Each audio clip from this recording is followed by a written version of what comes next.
Good morning. तर आमची सकाळ सकाळ बघा किती सुंदर सकाळ आहे गावाकडची, अशी मस्तपैकी. तर नमस्कार, मी प्रज्ञानिता मधुकर यादव तुमचं खूप खूप स्वागत करते माझ्या आजच्या व्हिडिओमध्ये. तर आत्ता वाजलेत 6:45 आणि मी आज त्या मानानं खूप लवकर उठली आहे आणि आता मी चालली आहे आवरायला. मी आवरून तुम्हाला भेटते, नंतर सगळा विषय तुम्हाला सांगते. तर फायनल मी आवरून खाली आलेली आहे. मी तुम्हाला विषय सांगते. आज आहे हनुमान जयंती, म्हणजे पारगावची यात्रा. तर आत्ता सध्या चालू आहे एप्रिल महिना. सो आईची चालू झाली आहे सकाळची शाळा. तर आई सकाळ सकाळी शाळेत गेलेली आहे आणि ह्यावेळेस मी एकटी फर्स्ट टाईम एकटी पोळ्याचा स्वयंपाक करणार आहे. म्हणजे जसं की तुम्ही बघितलं असेल आधीच्या व्हिडिओजमध्ये, मला असं नाही की मला बनवताच येत नाही, मला येतं. पण कसं की जेव्हा आईसोबत असेल, म्हणजे मी पोळ्या लाटल्या तर ती भाजेल किंवा बाकी सगळं जे आमटी भात सगळं जे येते ती करेल, मी फक्त पोळ्या लाटू लागेल, अशी माझी मदत तिला असते. आणि आज ती मला म्हटली आहे की बाकी सगळं करण पोळ्या मी आल्यावर लाटू. पण चला बघूयात काय कसं आणि कधीपर्यंत होतं. आत्ता वाजले 7. सो चलो मी करते आहे पोळ्याच्या जेवणाला सुरुवात. चलो. आत्ता मी एका गॅसवर डाळ लावली आहे, एका गॅसवर भात लावला आहे आणि इकडे कणिक मळायला घेतली आहे. आणि आत्ता वाजले 6:15. बघूयात माझा सगळा स्वयंपाक कधीपर्यंत होतो.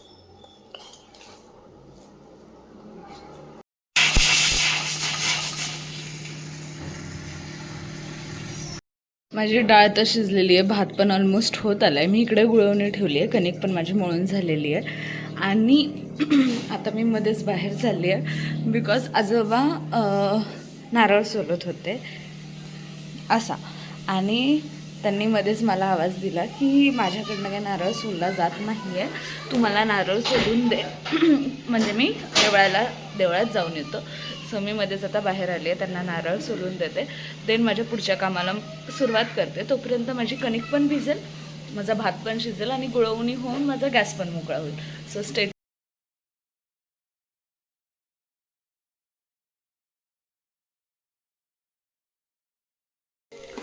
एवढी सुंदर शिजली आहे ना माझी डाळ, काय बोलायलाच नको.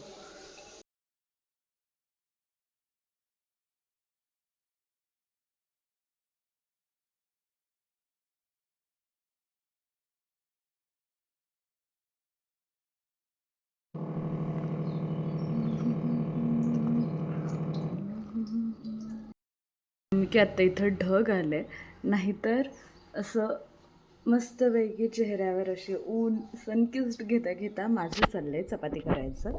बिकॉज आजोबा काही पोळी खात नाहीत आणि आता नाश्त्यात त्यांना चपाती लागेल. सो एक चपाती त्यांच्यासाठी मी लाटली आहे. इकडे माझं पुरण रेडी आहे, पण मला अजून आमटीची तयारी करायची आहे. सो मी आता आधी त्यांना चपाती नेऊन देईल, त्यांचा नाश्ता वगैरे झाला की त्याच्यानंतर मी पोळ्या करायला घेईल. Stay tune. आत्ता वाजलेत 8:06. कधी होतो आहे माझा पूर्ण स्वयंपाक हे नक्की बघा. मी विचार करत होती काय आधी करावं, पोळ्या आधी करून घ्याव्यात की आमटीची तयारी करावी. परत मी माझं मन बदललं आणि मी आता आमटीचीच तयारी केली आहे की हे सगळे चिरून वगैरे घेतले, आता ते भाजायचं आणि देन वाटायचं. पण माझं धर्मसंकट इथे नाही चालू होते, माझं धर्मसंकट याच्या पुढे चालू होतं आहे. बिकॉज त्या दिवशी ज्या दिवशी पोळ्यांचा स्वयंपाक झाला, म्हणजे सवासणींचा स्वयंपाक झाला, त्यावेळेस ह्या लोकांकडनं मिक्सर बिघडला आहे. आता मुद्दा असा आहे की आई 2 दिवस झालं म्हणते आहे की जाऊन तो नीट करायचा आहे, जाऊन तो नीट करायचा आहे. आणि मी दादांना तिला एवढी कारणं दिली किंवा काय काय गोष्टी घडल्या, तो मिक्सर नीट करून आणायचा राहिला आहे. सो आता हे सगळं मला पाट्यावर नाही तर खलबत्त्यात वाटायचं आहे आणि माझं असं झालं आहे का. पण चलो बघूयात. माझा मुद्दा असा आहे की याआधी जेव्हा केव्हा गोष्टी म्हणजे आई पोळ्या बनवते किंवा मी दुसरीकडं पोळ्या खाते, तर माझं नेहमी असं असतं की आमटी नाही जमली म्हणजे नाही का. माझी माऊ तर सुगरण आहे, तिच्या सगळ्या गोष्टी मला एकदम परफेक्ट वाटतात जेवणातल्या. बट तरी मला असं वाटतं की आमटी मम्मीसारखी नाही जमली. सो मला आईच्या हातची आमटी एवढी आवडते प्रचंड. सो माझी कसरत आता आमटीतच लागणार आहे आणि आमटीतच असे सगळे विषय व्हायचेत. सो चलो बघूयात. तुम्हाला दिसतंय आमची खिडकीतून असं येतं ऊन सकाळ सकाळ. सो मस्त सकाळ सकाळच्या कोवळ्या उन्हात मी बनवते आमचा स्वयंपाक. मी खलबत्त्यात वाटलं पण ते एवढं काही बारीक नाही झालेलं. सो आता मी घेते वाटायला पाट्यावर. सो चला बघूया कधी होती माझी चटणी.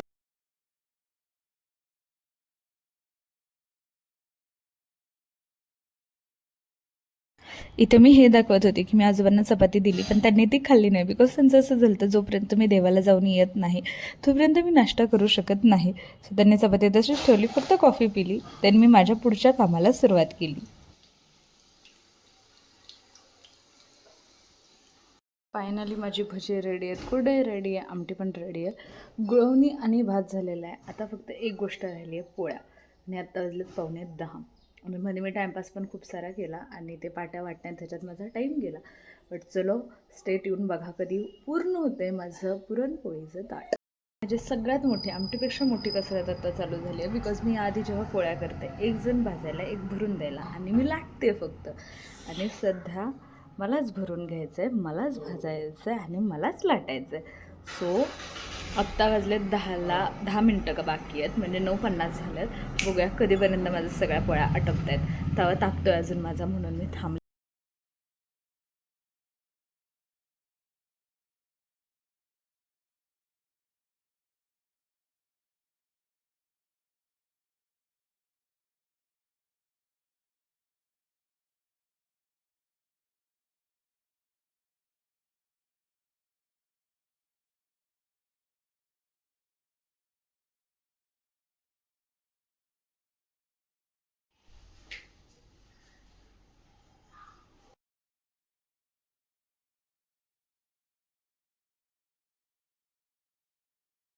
मला अजून एक माणूस यासाठी हवं आहे. हे जे असं हाताला लागतं ना, ते मला असं मिनटाला धुवायला लागतं. धुतलं नाही तसं असं असं होतं मला.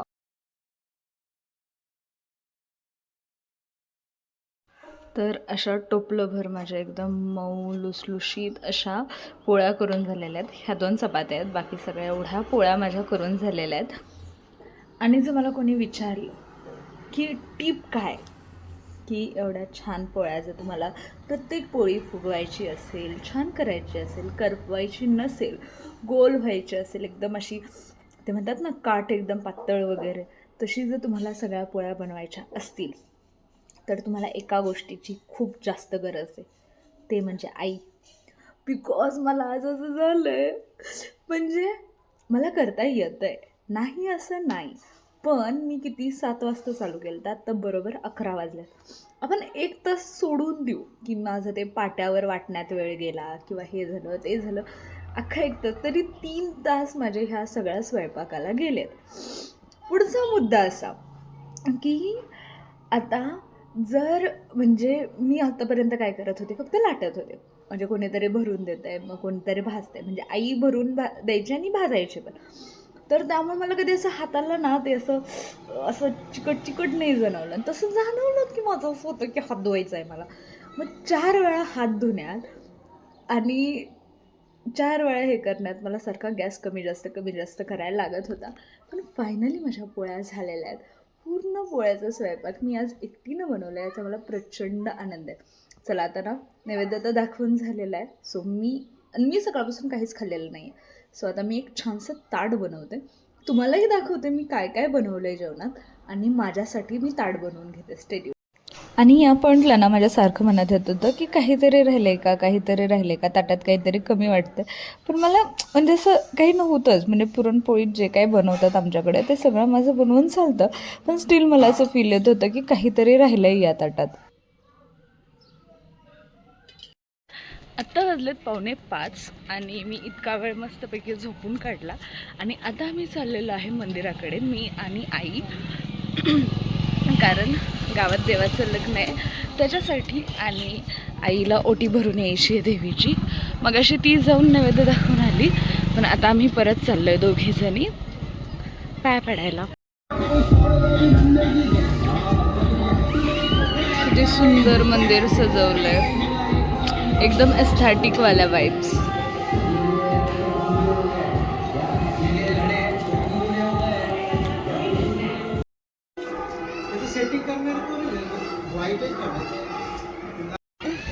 बाळाला घेऊन फिरताय काय?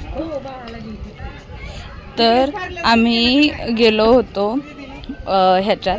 मला बाकी काही छान नाही वाटलं. हे एक गळ्यातलं छान वाटलं, सो मी ते घेऊन आली आहे. तर मी घरी निघालेली, पण मध्येच एका काकींकडे थांबली आणि मी नाही तिथं बसल्या बसल्या मला मोठ्याचा फोन आलता की मी आज दिवसभर तिकडे गेली नाही, कारण मी सगळ्या स्वयंपाक केला, त्याच्यानंतर झोपली, सो तिकडं जाणंच झालं नाही. वहिनी वगैरे आल्यात, सो आता मी घरी न जाता तशीच इकडून मोठ्याकडे चालली आहे. सो बघूयात अजून दिवसभरात काय काय होतं. आमचा असा प्लॅन होता की आम्हाला छबिना बघायला यायचं, जे की मी कधीच केलेलं नाही आहे. लास्ट इयर मी आणि स्वरा आलो होतो, पण आम्ही लय थोडा वेळ थांबलो, म्हणजे 10 मिनिटातच आम्ही घरी गेलो. सो चलो आत्ता वाजले 5:15. मी झाले मोठ्याकडे आणि मी आता रिटर्न घरी कधी जाते ते बघा. आणि मी 3-4 दिवस भैयाच्या मागं लागलेली की मला फोटोज बघायचेत. तर त्यांना फायनली फोटोग्राफरला बोलवलं होतं, जो येताना अल्बम पण घेऊन आला. आणि अल्बम आणि व्हिडिओ बघताना एक गोष्ट मात्र कळली की अख्ख्या अल्बममध्ये आणि अख्ख्या व्हिडिओमध्ये आम्ही जवळपास जर 1 तासाचा व्हिडिओ तर 45 मिनिट्सच्या व्हिडिओमध्ये मी आणि स्वरा तिकडे आहोतच असं. आणि एवढे सुंदर फोटोज आणि व्हिडिओज आलेत ना, काय बोलायला नको. तर आम्ही सगळेजण ते बघत बसतो.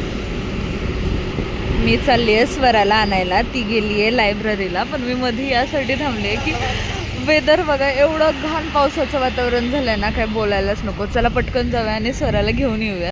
आणि मी पाऊस येईल हे सांगेपर्यंत मी इकडे स्वराला घ्यायला पोचले आणि पाऊस आला. एवढं घाण वातावरण झालं ना, आणि फटाके फुटत आहेत बिकॉज देवाचं लग्न लागलेलं आहे. आणि तुम्ही बघा नेमकी पावसाला सुरुवात झालेली. आता म्हटलं स्वरा येईपर्यंत थांबायचं आहे, मग आम्ही पटकन घरी आलेत. आम्ही घरात पोचायला आणि मोठा पाऊस सुरू व्हायला 1 वेळ झाली आहे.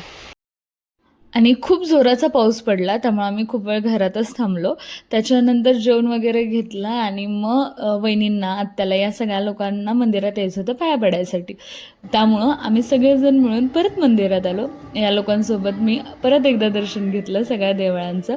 आणि मगाशी जेव्हा मी आले होते तर त्यावेळेस मी काहीच व्हिडिओ नव्हते काढले, म्हणजे मी फक्त जे मेन मंदिर आहे त्याचा व्हिडिओ काढलेला, बाकीच्या मंदिरांमध्ये नव्हते काढले. तर मग मी यावेळेस आल्यावर बाकीच्या मंदिरांचेही व्हिडिओज आणि फोटोज काढून घेतले. हे आमचं हनुमानाचं मंदिर किती सुंदर आहे ना. खूप जास्त ब्लर दिसते बिकॉज आत्ता वाजले 10:30. आणि आमचं मगाशीच असं ठरलेलं मी घरी आली तेव्हा की वहिनीने हे परत येतील छबिना बघायला, पण मला वाटलं नव्हतं खरंच येतील म्हणून. सो मी चेंज वगैरे करून बसलेली, बट आत्ता वहिनींचा फोन आला आहे की ते लोक आलेत किंवा येत आहेत. सो मी परत आली आता मंदिराकडे. सो चलो बघूया मी किती वेळ इकडे थांबते आणि अजून काय काय होतं.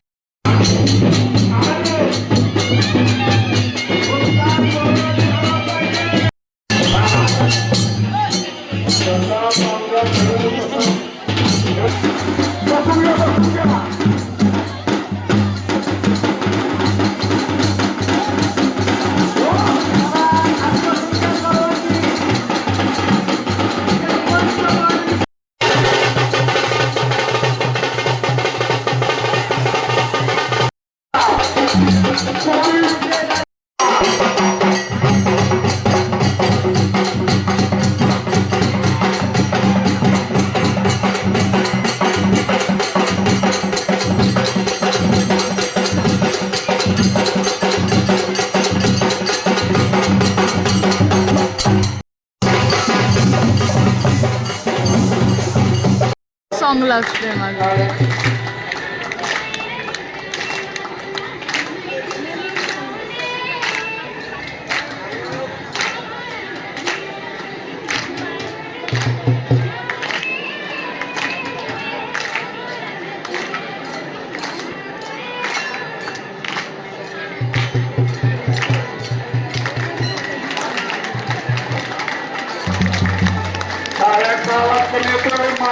महिला मंडळ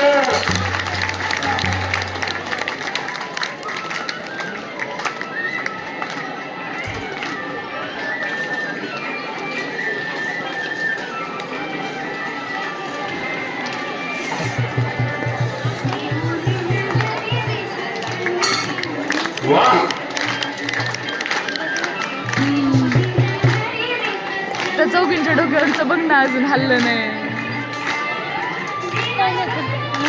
नाही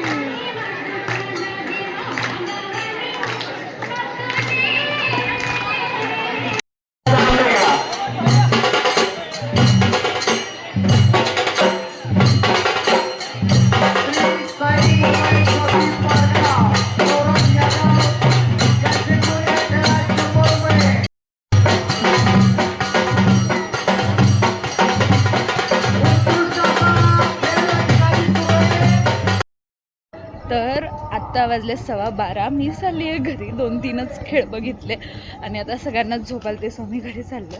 पण मी जेव्हा घरी येत होते तेव्हा एका छोट्या पोरीच्या हातात ना मला हा फॅन दिसला. तर दादाच्या लग्नासाठी हा मला हवाचं होता आणि मी कितीतरी दिवस झालं असं म्हणत होती की मी एक तर ॲमेझॉनवरून वगैरे ऑर्डर करेल. दादा मला म्हणत होता मिशोवरनं नाही करायचं, ॲमेझॉनवरनं करायचं. आणि स्वरानं मला त्या दिवशी सांगितलं की तिनं मला एक सेम घेतला आहे डीमार्टमधून. सो मी खूप एक्सायटेड होते आणि तुम्हाला इथे मिळाला त्याचा तर मला खूप जास्त आनंद आहे. आत्ता वाजलेत पहाटेचे 4. आम्ही 3 वाजता मटण आणायला गेलो. तर मी चालली आहे हे बघितला पप्पा मला म्हटलेले की जागी झाली आहेस का, कारण मी तितकी गाढ झोपते. तर मी म्हटलं हां झाली. आम्ही जवळपास गेलो आणि तिथं गेल्यावर मी दादाला म्हणते तुला असं वाटतं ना त्या गाडीपाशी लय कुत्रे उभी आहेत. आणि दादा मला म्हणते अगं कुत्री नाही ग बकरी उभी आहे. एवढं हसायला आलं ना स्वतःवर. मी अख्खा प्राणी चुकीचा ओळखलाय, म्हणजे असं दिसलाय मला. पर्यंतच्या व्हिडिओत तुम्ही जी सगळी आमची ताजी यात्रा होती ती बघितली असेल. शिया यात्रेला पण भरपूर काही घडलं, पण त्या दिवशी अख्खा दिवस माझा भाकरी करण्यात गेला किंवा अजून काही गोष्टी. सो मी तो दिवस शूटच नाही केला. सो हा यात्रेचा व्लॉग इथंच संपतो आहे. Enjoy the video. तुम्हाला कसा वाटला व्हिडिओ हे नक्की कमेंट करून सांगा आणि माझ्या चॅनलला लाईक शेअर सबस्क्राईब करायला विसरू नका. Thank you for watching video. Bye bye.